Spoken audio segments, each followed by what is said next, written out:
episode 2 of Common Misconceptions and Talking Points from dealing with a union. Now, in the first episode, what we started to talk about was propaganda and doubt. So we're going to lay the foundation again in case you're coming to this specific podcast episode and you haven't listened to the one before. But I want to talk about some of these points because I think that this foundation definitely needs to be laid before we go into it. Now, the foundation is basically this. While, yes, I am dealing with common misconceptions and talking points that people have when it comes to unions in general, and yes, we are specifically talking about, specific ones. What we're really trying to do here with this little mini-series on the podcast is to address the elephant in the room, if you will, which is foundational, and that is the word propaganda. We will deal with just what is propaganda all by itself in a later podcast episode, but you know what propaganda is, but I will give you a working definition so that we can move forward. And it's usually information given that is intentionally put out there to mislead people. That's what it is. Companies will do this all the time when it comes to propaganda. Anti-union advocacy groups will do this all the time. In fact, I said it in the previous podcast episode, but it's not about money. Enormous sums of money are spent on a yearly basis by firms to anti-union consultancies specifically, and I mean lots of money, by the way, but specifically for the purpose of maintaining power. I want the power. As a matter of fact, and this wasn't even in the show notes, that is, about this much. There's not much in my hand at all. But it's one of the reasons why anti-union advocacy groups are intentionally trying to take government institutions down, like the FTC, the Federal Trade Commission, or OSHA in general.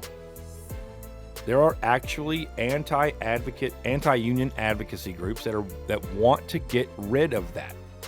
Never mind the fact that we protected people. They don't want anybody to have power. And that's what unions do, is that they give men and women a voice. There is a wonderful quote out there that says, the only counter to organized greed is organized workers or organized labor. That's what it ultimately is. So that's the undergirding, the foundation of this whole thing is to actually address propaganda.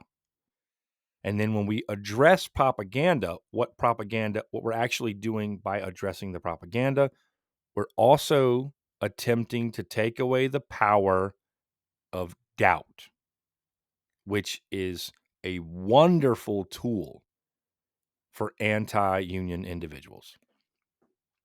They love to make you doubt, to doubt your points, to doubt what you know to be true. They love to put and place doubt into you. You might have legitimate gripes. You might have documented stuff as far as in your arsenal. And doubt comes in, which is given power by propaganda. And then you begin to doubt yourself. Well, maybe it'll be worse. And here's why, right? Because, and I didn't address this in the previous podcast episode, but if you've listened, this will help you out. The power of doubt works so well. And the reason why it works so well is because, and they may say this, but most of the time they don't. It's this inside.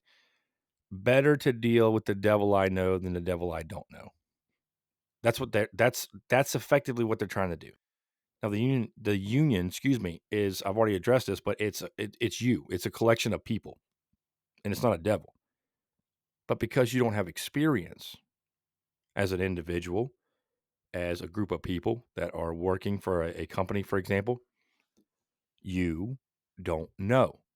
And because you don't know, you have doubt. And they have won yet again by establishing propaganda, which gives power to doubt. And doubt is enormously effective. It's amazing to me how effective doubt really, truly is. That's what we want to address here. Yes, I want to address the common misconceptions, but what I want to, and as well, take away power from doubt. But what I really want to address is the propaganda in and of itself.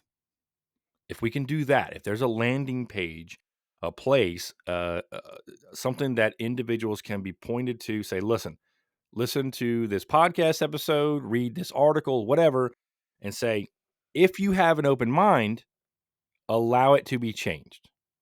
If you don't, then that person was probably a lost cause in the first place. Maybe they're a masochist, maybe they enjoy, maybe they've been swept up and they're closed-minded, whatever it happens to be. But if you are talking to someone who's open-minded, or you're listening to me right now and you are open-minded, well, then allow me then 20 minutes of your time to talk about some more common misconceptions and talking points about unions. All right. So we're going to lead off this particular podcast episode with unions are a third party. This is what they'll say. It's effectively what we're trying to do here when not me specifically, but as somebody who's an anti-union individual, when I say to you that unions are a third party, what my intention is to do then is to make it seem like they're outside individuals coming in and they want to take over everything. This is also brought to light by the fact that you have to quote unquote pay a union boss. I've already addressed that one in the previous podcast episode, but it's not true. By using specific words, they help anti-union individuals sow propaganda and seeds of doubt. Boss is one of them, and saying that unions are a third party is another one. I've already addressed this, but it's worth mentioning again that unions are a collection of people. That's it. They're not a third party. You are the party. If you think, and this is probably going to be one of the next articles that I drop, by the time this podcast episode hits the airwaves, I might even already have it published, but it's basically, what is a union? Your marriage. If you're married, that's a union. The United States is a union. I mean, it's in the preamble of the Constitution to form a more perfect union. The European Union. What are all these examples of? They are an example of, in the European Union's case, or the United States coming together for the collective good so that the country may prosper better than each individual state can individually. It is the exact same thing when it comes to membership in a union, in a trade union. We're coming together because we want better job site conditions, better benefits, better pay. We know it's there. Then you can get by yourself.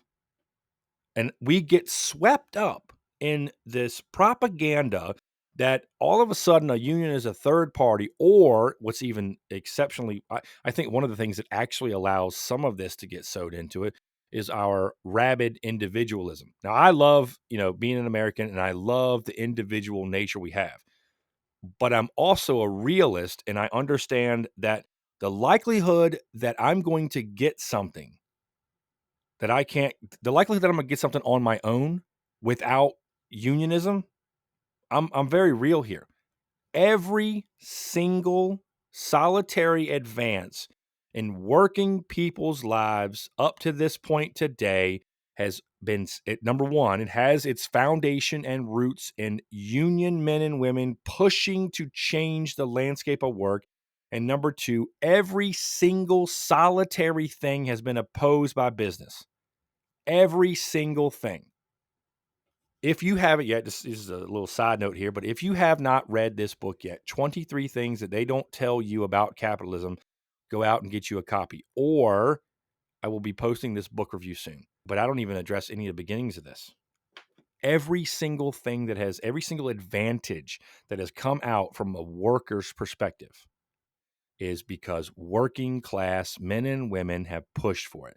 They pushed for an end to child labor. They pushed for 40 hours a week. You're going to spend a third of your life at work. Even with 40 hours a week, you're going to spend a third of your life. People want you to spend way more. Every single advancement, and there's so many to list, I'm not even going to take the time to do it. Every single advancement has at its core union men and women pushing for better conditions. And if they hadn't, we would still be today in the robber baron era where you didn't have anything at all. And your kids didn't get a chance to have an education. They went into the mines or they went to work somewhere else. It's really that simple. They're not a third party.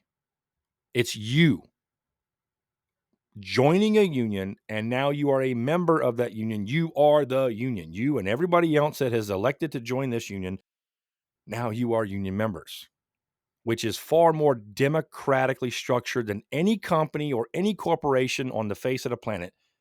You can listen to the previous podcast episode where I talk about that too. You're the union. It's not a third party. Moving on to point number 2, which is we're a family.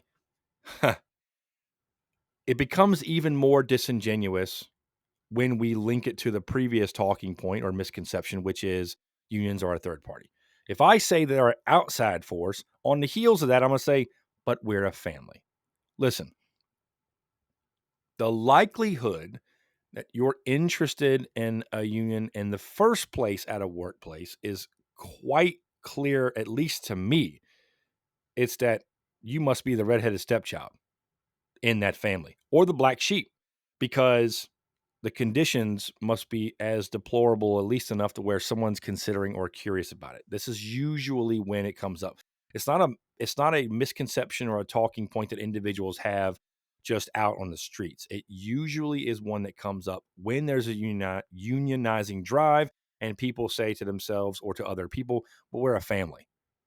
It's to sow propaganda and some doubt by making it seem like we're this cozy family and a union is a quote unquote third party. You're not a family. You're not a family at all. As a matter of fact, I hate to talk about something that's cliche, but what is one of the things that you'll hear a lot of people talk about? Don't mix business with, you already know the word, family. They say this all the time. So in that regard, let's just add a little bit more icing to the cake on the fact that you're not a family. You're there to go to work to provide for your family. So it's a very disingenuous term to sit here and say, well, we're a family, because it's not true. And you intuitively know this is not true. It is not true at all. You are not a family. I'm at a place of work. And if you are, my God, you must be a redheaded stepchild or a black sheep of the family. So take it for what it's worth. Let's clear this misconception and talking point up. You're not a family. The next one I have listed down here is we have an open door policy. Look, I can't possibly cover every single place of employment. It might very well be that your company has an open door policy. I don't know. But I'll say this. There's a couple of points that bear mentioning here. Number one, there's a lot of companies that are not open door policy. So we'll say this outright. There's a lot of them that are not like this. And number two, there is a lot of companies that will tell you that they have an open door policy, and yet your words fall flat. Your concerns, your questions, your improvements, your advice, your comments, they fall flat. And this is especially true if you have or working for a company that wants feedback. Social media is amoral. It can be used for good or bad. I am seeing numerous posts from people who specifically highlight how these quote unquote anonymous surveys of their company were, in fact, not anonymous. They provided honest feedback, not, I want you to regurgitate the same things that we as management believe are important back to us. I'm going to give you honest feedback, and then you get called into HR because you gave an honest assessment and your words are going to fall flat. If you have an open door policy, congrats, but the likelihood is you don't. And even if you do, your words don't go as far as they should. Because, surprise, surprise, you have no power. You have no power to exert. You have some governmental regulation to fall back on, which is very good, I might add. But it's not enough. And they know it's not enough. And you know it's not enough because maybe you're using an open door policy, but maybe you're at a very large company and you don't. And I didn't even have this in my notes here, but I'll make sure to say this. An HR department, while maybe in the past, I haven't delved too deep into it because I don't particularly care, but it might have been something from a human resources perspective. It might have been something that was pro worker or initially put out to help people, but that's not what an HR department is today. And if you think HR department has your best interest in mind, you are a fool, because an HR policy and an HR department in general is designed to protect the company. It's a company advocate. That is it. Now, if they can maybe give you a little bit of headway or a hat nod while protecting the company, sounds great, but the likelihood is next to none. This open door policy idea, it's pretty small. You might have or work for a company that has an open door policy, but if they're telling you this, especially in a unionized drive, it's quite clear, at least to me again, that they're not paying any attention to your words. And they're going to tell you that just give me a chance to fix this. Just give me a chance to fix this. Yeah, you've had a chance. And the reality is they don't particularly care about what you have to say. They're going to keep you at that comfortability threshold where you feel just comfortable enough to not really make any substantive changes in your employment, in your conditions, in dealing with specific people at the company or the company policy of itself. So if you have an open door policy, usually at a smaller firm, to be blunt, but if you do, be happy about that, but open your eyes to the fact that there are no significant or even minor changes made because somebody, maybe like yourself listening, has utilized that open door policy. And side note here, just really quick, if you're listening to this podcast and you have a story about answering about answering a survey and you have been called into question because of what you had to say, I would love to hear from you. You can drop a comment on the YouTube channel, or you can go to the website, the contact, whatever. Just let me know because I would love to have a conversation with you about that. That seems to be a very interesting thing. And it's something that probably deserves its own podcast episode or article, to be honest. Number 4, we will lose our ability to be flexible with rigid union rules. All right, this is a big one. And let me make sure that I take the time to unpack it. First off, this idea that you're flexible, what does that mean? What does that even mean? Now, there's a lot of variables to this, and if I had some specifics that people have actually heard from, then maybe I could address them, but let me address it from where my mind goes when I read this common misconception. We're going to lose the ability to be flexible. What that really, I'll tell you what I think it means. We lose the ability to exploit you. We lose the ability to make you work whenever, however, etc. If you go over to listen to the podcast episode, What is a Collective Bargaining Agreement? Or the website article, I specifically talk about this. These quote unquote rigid union rules. The operating modi for this country, with the exception of Montana, is that every state is an at-will employment, meaning you can go to work for an employer, they can hire you and they can terminate you, and you can quit, basically. I mean, it's a little bit more than that, but for the purposes of this podcast episode, there it is. Now, having said that, at-will employment, and I don't have the quote in front of me, so you'll have to go over and either listen to that podcast episode or look at that article. But at-will employment leaves you, the individual, the worker, vulnerable. It leaves you vulnerable for a number of things. Now, companies can't dismiss you for ethnicity, for your religion. They can't dismiss you for being a male, a female. They can't dismiss you. We know these things. But let's be honest for a second here. And let's acknowledge that in many of the right to work states, they'll just make up something and get rid of you. They're going to tell you that it's not for this, but you might have a thought in the back of your mind saying they got rid of me because of this.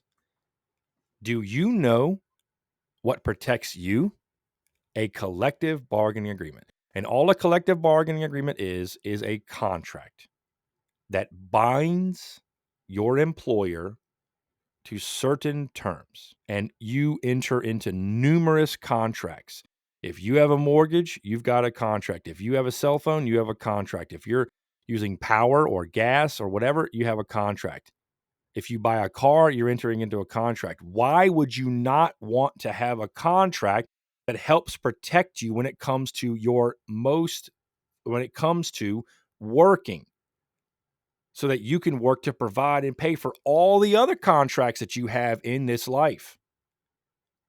The reality is these rigid rules that an employer tries to toss out there as a propaganda piece, they don't want you to protect yourself from a contract.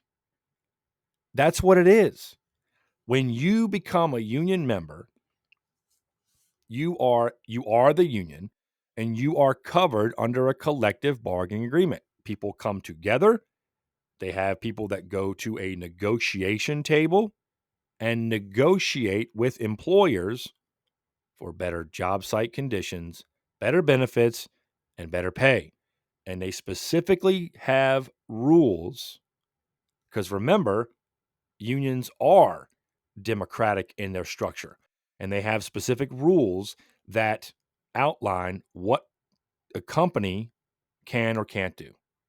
They protect you. So they're not these rigid, obscure rules that companies try and put out there. What they really are is contracts to help you and to protect you. That's what they are. And so this idea that you can't be flexible, I can't exploit.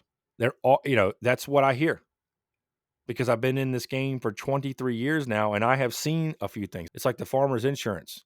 We know a thing or two because we've seen a thing or two. I've seen a thing or two. I'm telling you today, this idea to be flexible, sounds like propaganda to me. Oh, that's right. It is. So keep that in mind when you hear this.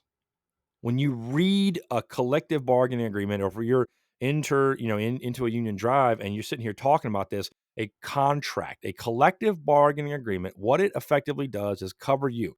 And companies might see it as a quote unquote rigid rule because now they have ceded some sort of power to you, who is the union, via a worker, and they don't like that. Sorry. I don't know how else to make this teaching, more palatable, but that's the truth. That's the honest assessment about this. They're not rigid. They might be rigid from the company perspective because they can't manipulate it however they want. There it is. So it's a common misconception, but it's not true. And it's a talking point that is brought up to sow seeds of doubt. And the last one in this particular podcast episode, you won't be able to talk to managers anymore with a union. All right, let's get into this one. First off, let me lay a little bit of groundwork. This also depends on what industry you're in. And here's what I mean.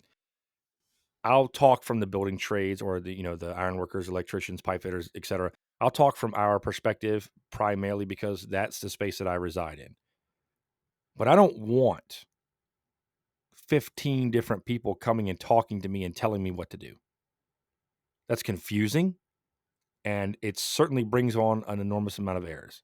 If I'm a superintendent, it's my job to tell the foreman what to do.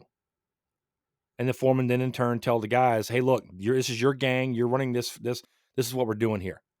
It's a chain of command, if you will. And so, at least from the building trades perspective, whatever skilled trade you're in, At least in that regard, it's a chain of command. And you know who else has this, by the way? The military. Those of you who are former military know this. And so when we start talking about this idea that you won't have access to talk to managers anymore, it's like, it's an effective propaganda tool because it makes it seem like you are given less power when really what we're doing is removing confusion out of the workplace. That's what they're doing. And so this idea that you don't get to talk to managers anymore, first off, it's not even, in many cases, it's not true. But secondly, it's instituting a chain of command so we remove the confusion. And I might add, and this just popped in my head, there is the possibility, and I've seen it happen, that's why I'm bringing this up. The more people you have try and tell you what to do, the more likely you are to introduce error into the workplace because one person might not be in lockstep with the other person, and you did something that this person told you to do when this other person over here did not tell you to do this, and not only does it create confusion and more rework, but what is the likelihood that you could lose your job because of that mistake that you've made, or numerous mistakes if more than one person is giving you direction? That's the reality. So let's talk about the propaganda that is used to sow this particular situation and this particular talking point when it comes to you won't be able to talk to managers anymore. Well, how was your dialogue with managers before a union drive? Probably relatively small. Now they're coming out of the woodworks and now they're willing to tell you all these other things. The reason why? Sowing seeds of doubt that then in turn empower that doubt. That's what they're doing. So, as a recap for this episode, we're addressing misconceptions and talking points that are fueled. They are there from a foundational perspective because we want to deal with propaganda and we want to deal with doubt. And the specific ones that we talked about today are unions are a third party. That's not true at all. They are you, the union member. That we're a family. No, we're not. And if we are, you're the black sheep of the family or the redheaded stepchild because, and then we don't mix business with family, right? And that's a common trope. The idea that we're a family is a misconception that is sown because we want to make the union seem very far off coming in for a power grab while we're this close-knit thing that certainly is not the case. And by the way, I might add, I forgot to mention this earlier. I have been to work for some places that were union contractors, and it was very tight-knit. It has absolutely nothing to do with the fact that I'm union. It has to do with how the company in and of itself and those that are running it, or in this case, those who owned it, how they dealt with the people. Has nothing to do with the fact that we were union at all. It was a much more tight-knit family. And I've worked for companies that were very large, and they were kind of run like a corporation. So, both of them were unions. So it has nothing to do with that. It has to do with the fact that is how do the company owners and the people that they hire to run the company, how do they approach this whole thing? Do they approach it from a family perspective? Then it's still a family. Or at least had that air or atmosphere, if you will. Point number 3, we have an open door policy. This is I guess in some cases this could be true, but the reality is that it's not. And if you have a company that has an HR policy, they are an advocate for the company, not for you. And this open door policy, usually just the doors are blown wide open when there's a unionizing drive. We have an open door policy. By the way, that same company that I mentioned had an open door policy. I could go as a union contractor, by the way, I could go in and talk to whoever I wanted to, from the owner on down, anytime I wanted. And side note, the owner knew the names of everybody, and they were union.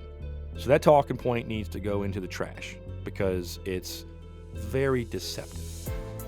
Number 4, we will lose our ability to be flexible with rigid union rules. Listen, when I hear flexible and I hear rigid, what we are talking about is you, the union member. Again, you're the union. Now you're covered under a contract, which is the collective bargaining agreement. And because you are under a contract, yes, they might see it as rigid because it's specifically, the stipulations might say you need to do this or you need to do that. And now the company is sharing power with you, and they don't like that. Most companies do not like that at all. They want every single bit of authority possible.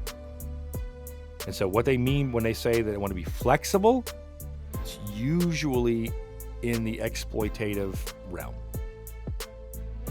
And with all the contracts that you enter into and all the responsibility that you enter into on a daily basis throughout your life, I would want a contract to cover me so that I can go to work and provide for my family and then pay and take care of all the other contracts that I'm involved in.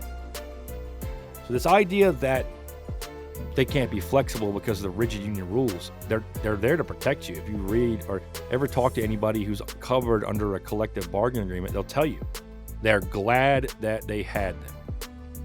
And number 5, you won't be able to talk to managers anymore with a union. This is not true. I'm speaking for myself here. I don't know all the various nuances here, but I like a chain of command. I don't want 40 different people trying to tell me what to do when I'm out on the job site, when I'm out at work.